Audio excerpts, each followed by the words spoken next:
it's a term that we use in a policy perspective, but I'm also conscious that it is a bit of a buzzword. It's a word that's an idea that's gained a lot of traction over the last probably 2 to 5 years in particular, with growing movements internationally to commit to transforming what are traditionally linear economies, where we take, make, and dispose of raw materials, into a circular economy. And it's important from our perspective, I think, to distinguish between recycling and circular economy. Recycling alone is not enough to ensure that the materials that we use to drive our economy circulate in that economy for as long as possible. I think if you think of recycling, it's useful. It's a very important part of a circular economy, but it's very much a subset of a circular economy.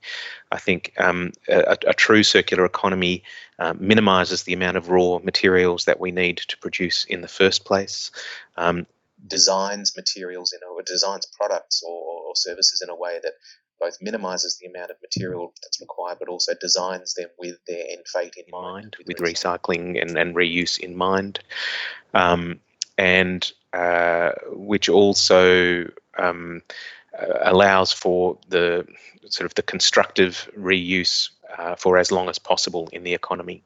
There's a couple of terms that we use in waste policy, and one of them is recycling.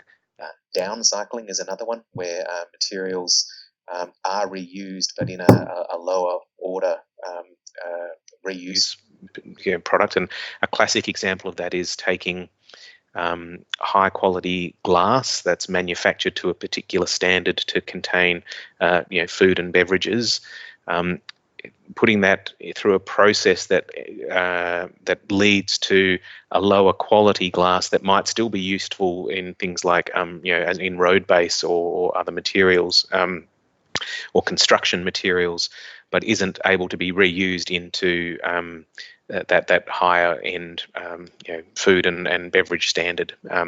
So it's probably fair to say Victoria and Australia, like most of the developed world, I think, are probably sort of still coming out of somewhere between that sort of recycling and economy and a circular economy model.